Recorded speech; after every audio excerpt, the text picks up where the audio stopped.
Olá, meus amigos, irmãos em caminhada.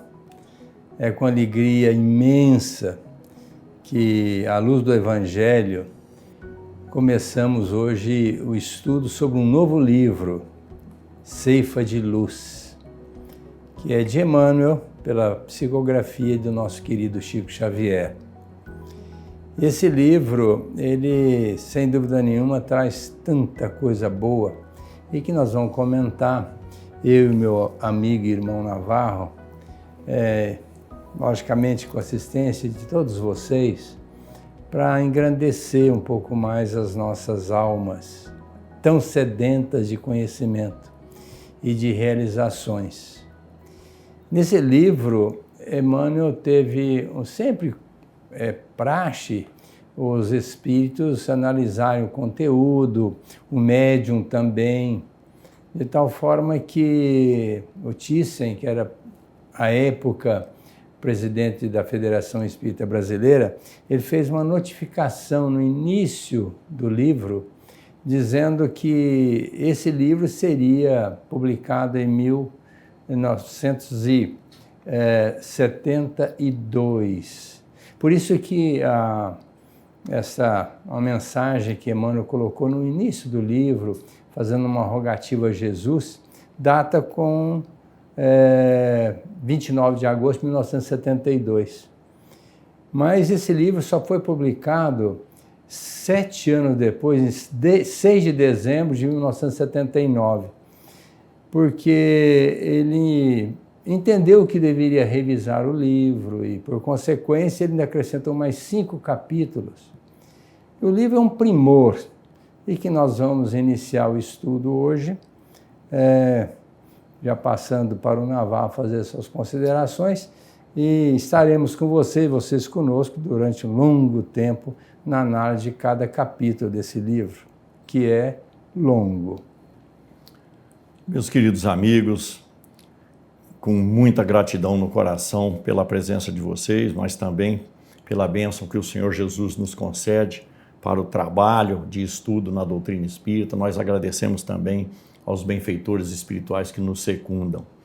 E esse livro realmente é um tesouro que nós vamos buscar aqui, exaurir, né? Embora seja infinita a sua produção, nós vamos buscar no sentido de tirar dele o máximo de entendimento para as nossas vidas aqui.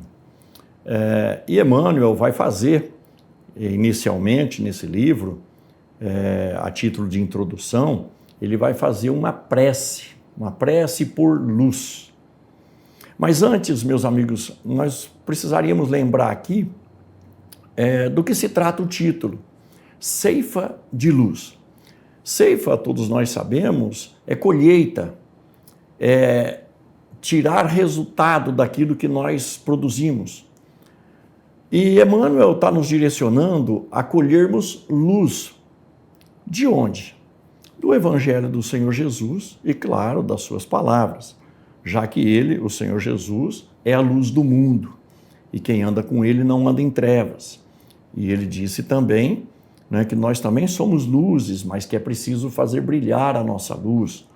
Então, uma coisa pela outra, esse livro vai nos esclarecer ainda mais acerca daquilo que o Senhor Jesus veio trazer para nós outros, no sentido de que nós possamos fazer aqui na Terra de acordo com aquilo que foi planejado, se não por nós, porque a maioria de nós aqui planejamos a nossa existência, haverá sempre aqueles que não têm condições, essa ou aquela condição de fazê-lo, mas que nós possamos fazer por onde executar o programa reencarnatório que nós traçamos para nós mesmos, a fim de que nós pudéssemos desenvolver a luz que há em nós, para que nós não andássemos em trevas, para que nós, nos esclarecendo, possamos ir cada vez mais rapidamente rumo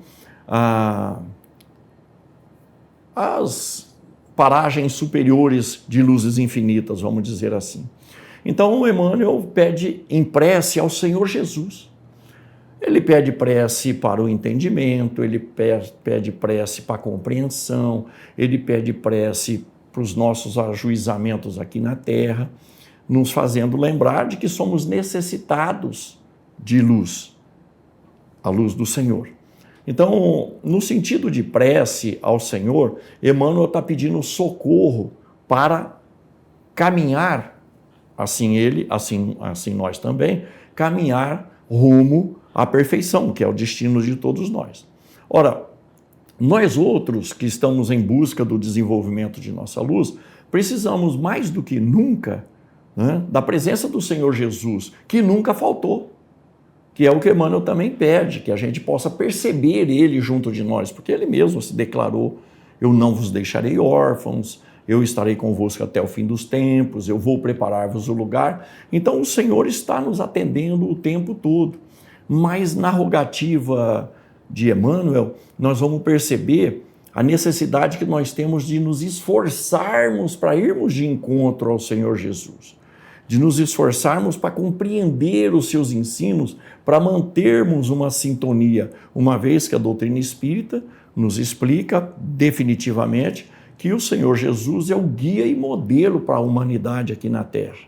Então, se nós unirmos os nossos esforços, a presença constante do Senhor Jesus junto a nós outros, mas aguardando a nossa dedicação, o nosso interesse, a nossa energia criadora, nós haveremos de ceifar muita luz, não só desse livro, mas também do projeto reencarnatório nosso aqui na Terra. Então, a introdução de Emmanuel é magnífica, porque ele roga, antes de tudo, instrumentos vindo do Senhor Jesus, ou força para desenvolver e aplicar os instrumentos que a vida nos concede, os famosos talentos, para a gente ganhar essa encarnação. Nós que já temos perdido muito tempo nas outras reencarnações, nós que ainda estamos correndo muito atrás das coisas do mundo, esquecendo o reino do Espírito e a sua justiça, conforme propõe Jesus. Então esse livro vai permitir que a gente trabalhe, mas é importante que a gente pense, estar sempre junto com Jesus, porque a seara dele é grande e ainda são poucos os trabalhadores. E nós, com todas as nossas imperfeições, estamos sendo chamados a essa seara para participarmos lá na frente da colheita, da ceifa de luz.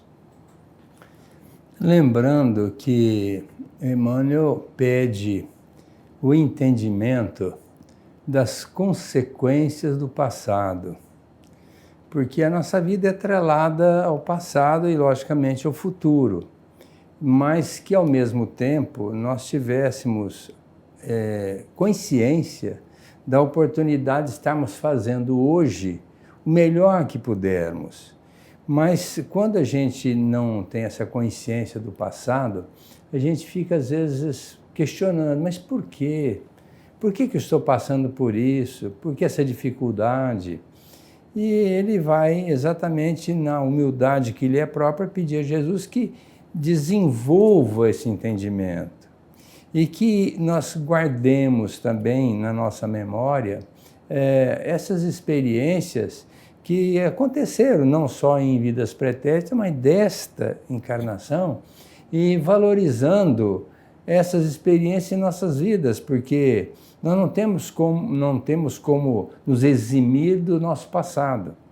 O nosso passado é o alicerce, nós estamos aqui nos construindo na trajetória do tempo, mas nunca deixando de enfatizar o presente, porque hoje é o dia, como diz o Paulo, da nossa transformação, é hoje que nós vamos realizar o nosso aprendizado, o nosso crescimento. Ontem traz como bagagem uma experiência indizível, fantástica, maravilhosa. Vamos dizer, a sustentação desse trabalho que nós vamos fazer hoje. Mas hoje é o dia. E ele pede também na sua rogativa que desse inspiração para aceitar os amigos, como eles são. Porque às vezes a gente não aceita aquelas pessoas que vêm conosco e que quase sempre são pessoas que têm problemas também, como nós temos, que aceitando essas pessoas fica mais fácil.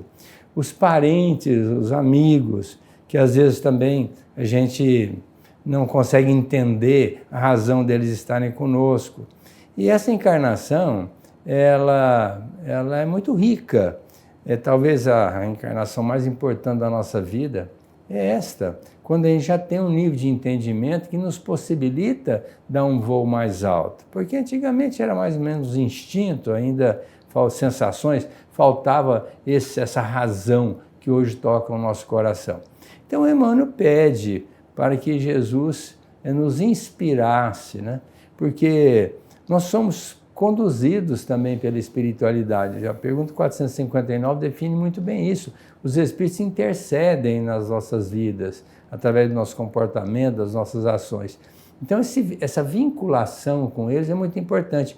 E Emmanuel pede a quem? A Jesus, para que lhe inspirasse, para que nos inspirasse, para que a gente não perdesse mais tempo, que não fôssemos equivocados, trilhando um caminho sinuoso. Agora, sem dúvida nenhuma, cabe a nós outros essa realização. Eles vão nos ajudar, vão nos intuir, vão estar sempre junto de nós, como mentores espirituais do mundo maior, mas cabe a nós outros buscarmos essa lógica, essa razão, que é o conhecimento. Essa luz que o Emmanuel fala é a luz do conhecimento, porque em cima desta luz nós vamos fazer a realização. Sem o entendimento, na ignorância, nós vamos fazer mais atitudes infelizes do que corretas. Então, ele pede a inspiração. E quantas vezes a gente vai fazer alguma coisa e não se lembra da oração? Emmanuel foi escrever o livro, foi revisar o livro para trazer para nós essa joia que o nosso Navarro fez referência. Imagina o quanto que ele examinou, reexaminou, analisou, reanalisou para publicar uma obra de primeira qualidade. Agora, qual que é a finalidade dessa obra que chega à nossa mão? Para ela ser estudada. É fundamental que a gente estude a obra, não só essa obra como todas as outras, para a gente não alegar ignorância, porque a grande problemática nossa é a ignorância, quando a gente não sabe e se permite atitudes infelizes. Então, o conhecimento é que nos liberta, como diz Jesus. Conhecereis a verdade e ela vos fará livres. Então, nós temos que buscar essa verdade, que é trazida através dessas obras maravilhosas do Kardec, depois, na sequência, por Chico, por Divaldo e tantos outros médiuns que carinhosamente tiveram lá a preocupação de serem instrumentos da espiritualidade e dos benfeitores que, através desse método, trouxeram para nós essas obras. Agora, cabe a nós outros estudá-las para auxiliar o nosso conhecimento e errarmos mais e buscarmos cada vez mais esse horizonte mais elevado para o nosso espírito. Já dizia o Senhor Jesus, ninguém vai ao Pai senão por Ele, né? Porque Ele é o caminho, a verdade e a vida. Ora, se nós teimarmos no sentido contrário, evidentemente nós não colheremos nada de bom para os nossos espíritos. Nós precisamos compreender que nós somos espíritos que fomos criados simples e ignorantes para atingirmos um dia a perfeição. E há uma lei muito interessante que vem nos dar uma certeza, uma convicção de que não estamos sozinhos, que é justamente a lei de auxílio. Aqueles espíritos que avançam socorrem os atrasados. Isso está muito bem explicado no Livro dos Espíritos, né? Na questão 622 e na questão também 888A. De forma que nós não estamos sozinhos aqui na Terra, mas nós temos uma obrigação, que é fazer o progresso acontecer. E esse progresso só é possível vivendo em sociedade. Em capítulos como Lei de Liberdade, em capítulos como Lei de Sociedade, na terceira parte do Livro dos Espíritos, nós vamos aprender que nós somos seres criados para a vida social. E a vida social começa em família, que é onde está a nossa primeira missão, segundo François de Geneve, no Evangelho segundo o Espiritismo. A primeira missão do espírito encarnado é junto à família. Então, ao fazer Emmanuel uma rogativa para que ele possa compreender as necessidades alheias e as condições alheias, ele está pedindo forças, nos orientando a pedir forças para também nós vencermos essas resistências que vêm através dos relacionamentos. Uma vez que o Senhor Jesus nos disse que é preciso reconciliar com o adversário enquanto estamos a caminho com ele, né? Emmanuel está nos direcionando a rogativa para que nós possamos ser amparados pela espiritualidade, sob o comando do Senhor Jesus, para que nós possamos realizar as boas obras aqui na terra. E serão as boas obras, nas próprias palavras do Senhor, que vão dar luminescência para o nosso espírito, né? Então ele fala, fazei brilhar a vossa luz para que vejam as vossas boas obras. Ou seja, a nossa luz só vai começar a brilhar quando estivermos trabalhando na construção de boas obras. E as boas obras, claro, evidentemente, começam em nós a partir do entendimento em relação ao meio social no qual nós estamos inseridos. Então haverá dentro das nossas famílias aquelas pessoas mais complicadas, haverá aquelas pessoas mais complexas de serem entendidas, da convivência, mas nós precisamos envergar aí a figura ou o exemplo de perseverança no bem. Porque se existe uma coisa que corrige e que convence, é o exemplo. E o exemplo é algo que a gente precisa exercitar, porque no geral a gente fica esperando as pessoas nos atenderem.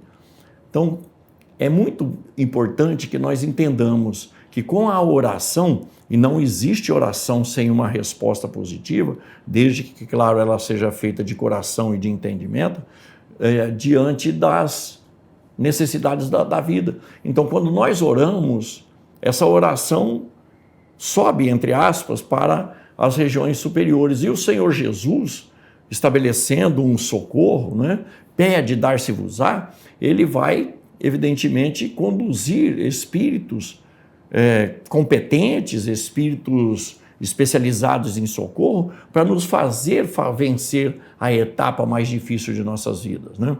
No Livro dos Espíritos, meus amigos, tem uma citação muito interessante a respeito dessa questão das luzes. Quando Kardec pergunta da característica do espírito, né, os benfeitores vão dizer que nós somos como uma luz, um gerador de luz, né? Podemos ser comparados a um clarão, uma fagulha, uma chama, né? E Kardec pergunta se essa fagulha, essa chama, esse clarão tem uma cor qualquer. E os benfeitores espirituais vão dizer que sim.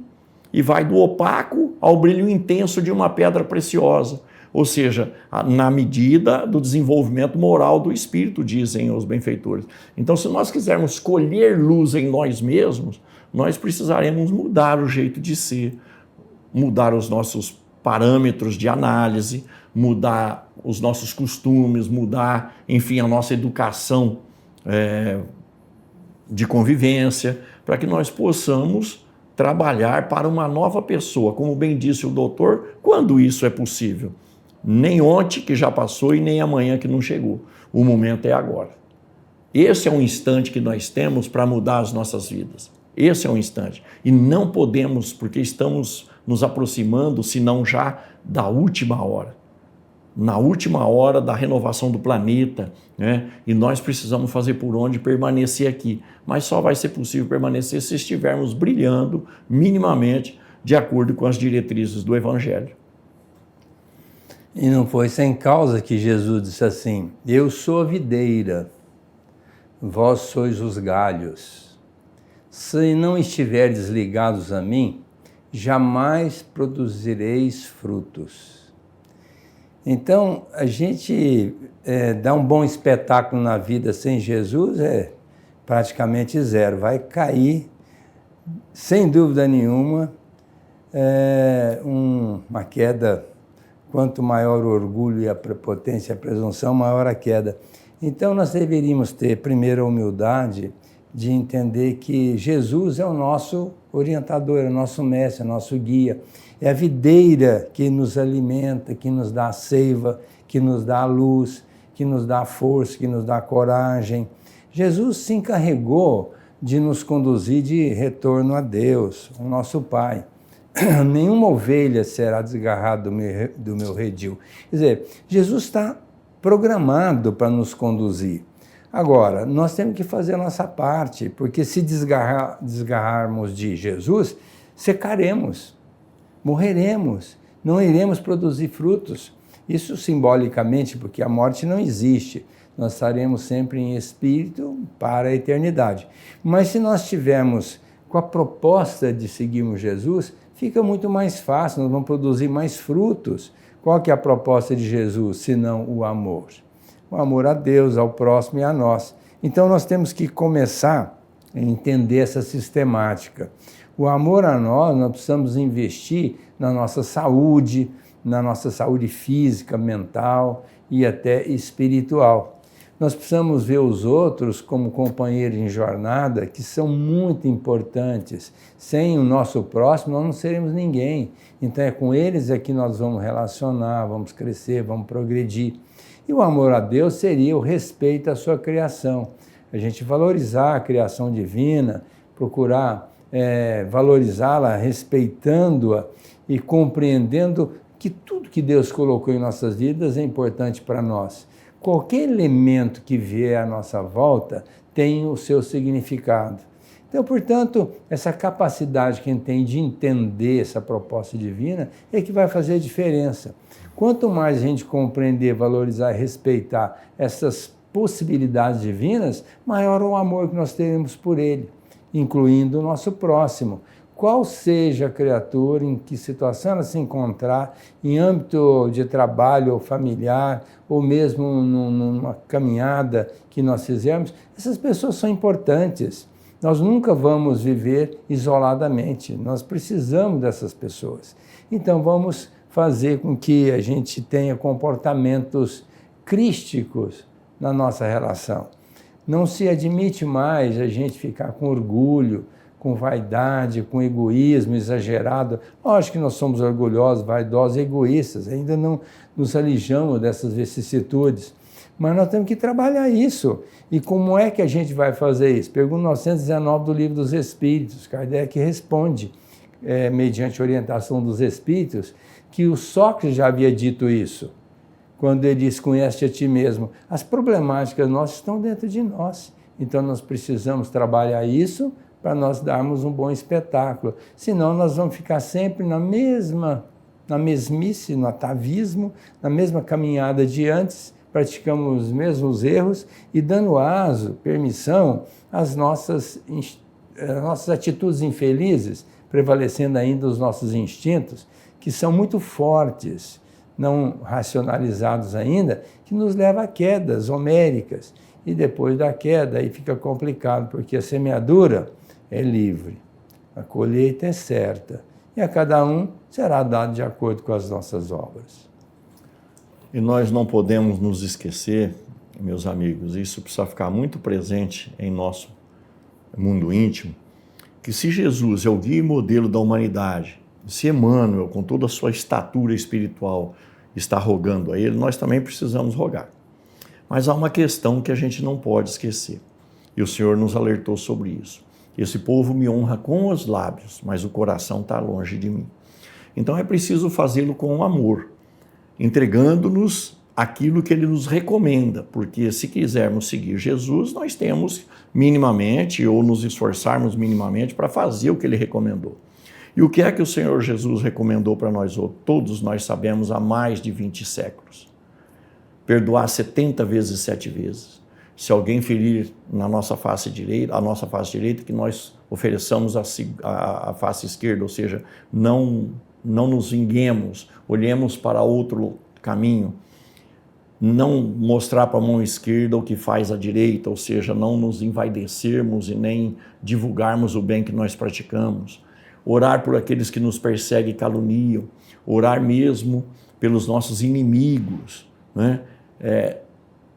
Não repelir aquele que nos pede emprestado. E nos dias de hoje as pessoas pedem muitas coisas emprestadas para nós outros. E não só no campo da materialidade. Talvez na materialidade as pessoas peçam menos, mas elas pedem coisas subjetivas, porque na vida corrida que nós estamos tendo hoje, as pessoas estão precisando, estão pedindo em silêncio um pouco mais do nosso tempo, da nossa atenção, do nosso respeito, do nosso carinho, do nosso elogio, do nosso incentivo na vida de relação.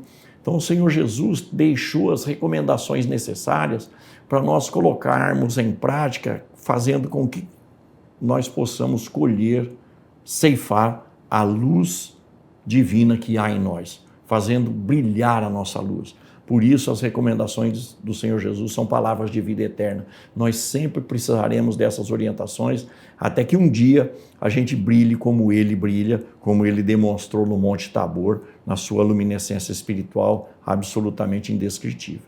Pensemos nisso. É preciso fazer brilhar a luz. A receita? Jesus. Finalizando nosso programa, convidando vocês para estarem conosco na semana que vem, à luz do Evangelho, eu quero dizer que é fácil andar com Jesus no peito.